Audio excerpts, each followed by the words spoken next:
Rara tidur dimna. Satu piring mie goreng sudah dihabiskan oleh Rara. Setelah menonton TV, mondar-mandir di ruang sempit miliknya. Tak terasa jam sudah menunjukkan pukul 12 malam di mana jadwalnya anak manis bernama Rara ini harus segera tidur. Rara, kok suara berantemnya mendadak hilang? Sejak kapan? Rara baru menyadari itu setelah televisi dimatikan. Gadis itu terus menatap kamarnya dengan pandangan terheran-heran. Ia berusaha mendekat, sampai menempelkan telinganya pada daun pintu. Tapi sayangnya tak ada suara apapun di dalam sana. Rara, astaga, apa jangan-jangan Devan membunuh Alika? Pikiran gadis itu mulai buyar. Di dalam sana benar-benar hening tanpa suara apapun. Ceklek, Rara, astaga. Tiba-tiba pintu dibuka perlahan. Alika keluar. Rara, sudah selesai belum? Alika, apanya? Rara, berantemnya. Apa sudah selesai? Kenapa aku tidak mendengar suara suamimu lagi? Tanya Rara heran sendiri. Alika, suamiku sudah tidur dari tadi, Rara, apa kau bilang?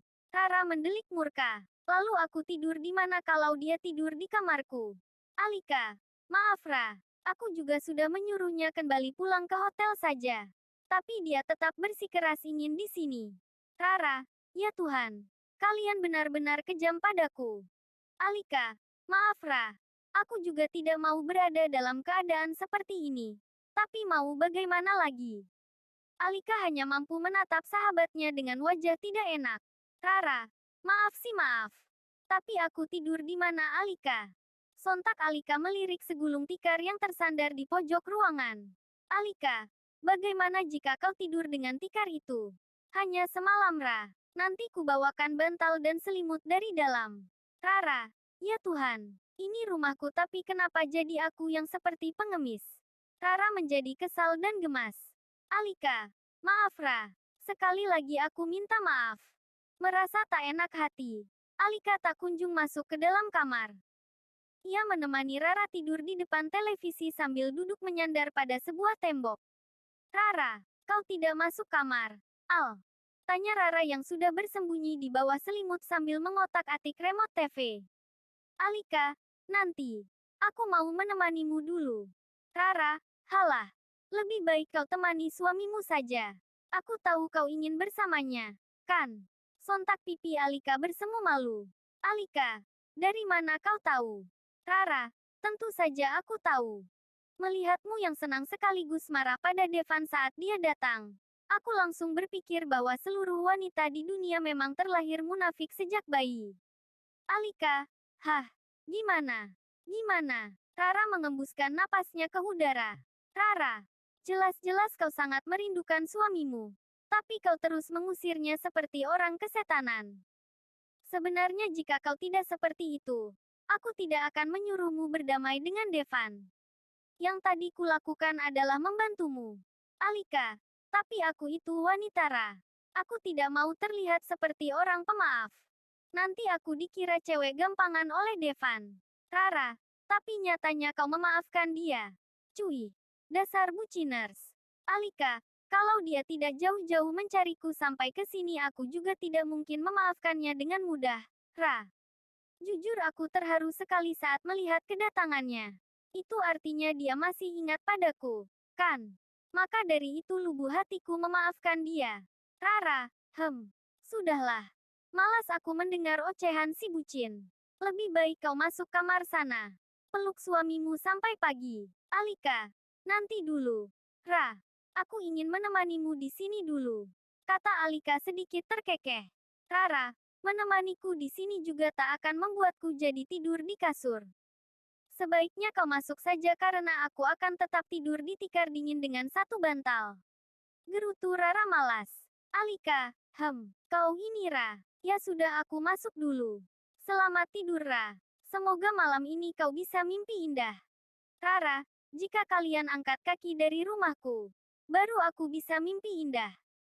Rara menggerutu. Untung Alika sudah masuk ke dalam kamar. Sekitar pukul 4 pagi. Rara terbangun karena punggungnya terasa encok sekali.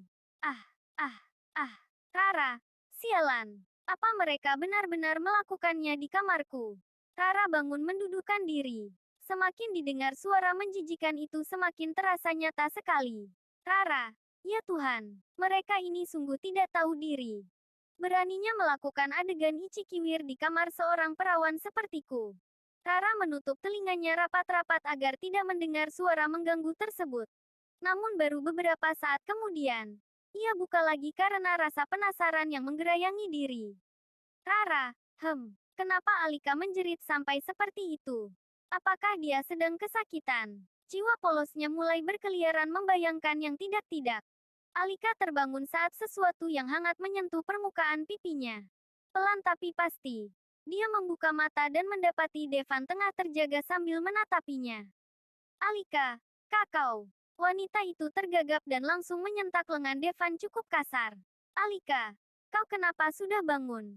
Devan Megantara, aku hanya tidur 1 jam lalu bangun lagi. Aku takut kau kabur dariku ke tempat yang lebih jauh. Alika mendengkus. Padahal tadi malam ia sudah berpikir keras untuk kabur lagi saja dari Devan. Bagaimanapun juga kesalahannya tidak bisa dimaafkan begitu saja. Maka dari itu memberi pelajaran perlu dilakukan sekalian melihat seserius apa Devan kepadanya.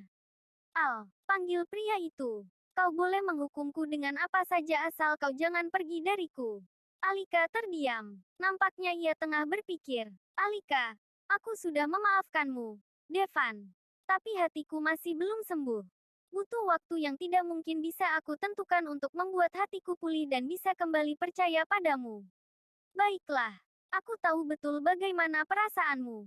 Tapi menghindariku bukan solusi. Jadi tolong pulihkan hatimu tanpa pergi dari sisiku.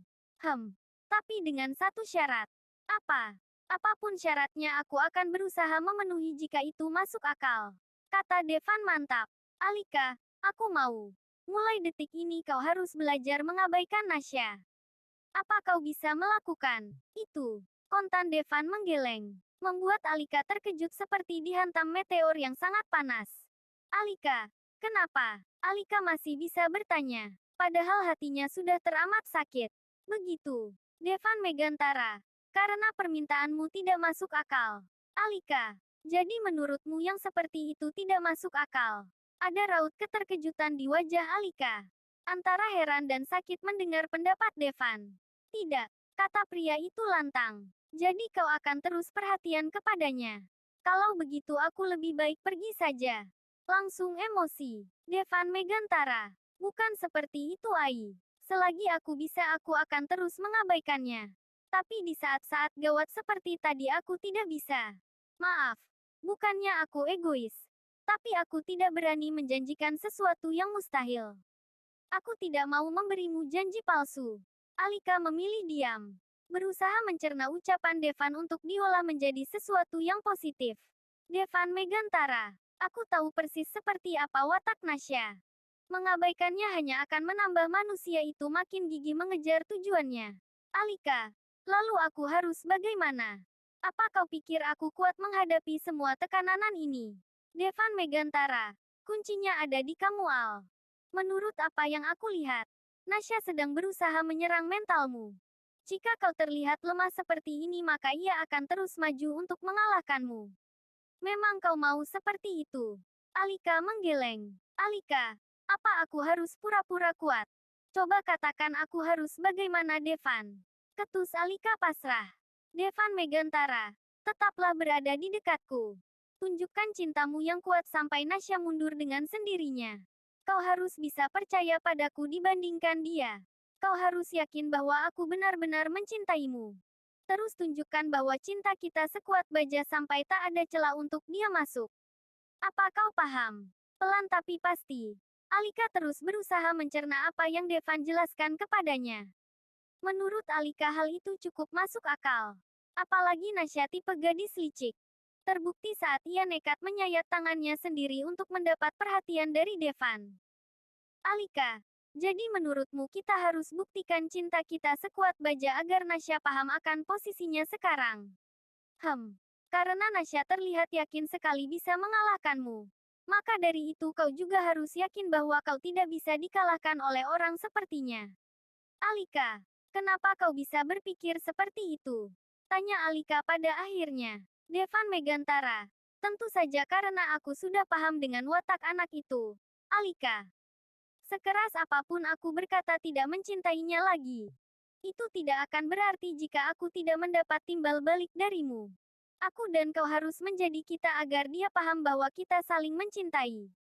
Alika mengangguk. Tapi apa kau sudah yakin tidak mencintainya lagi? Tanya anak itu memastikan. Ya, aku yakin sekali.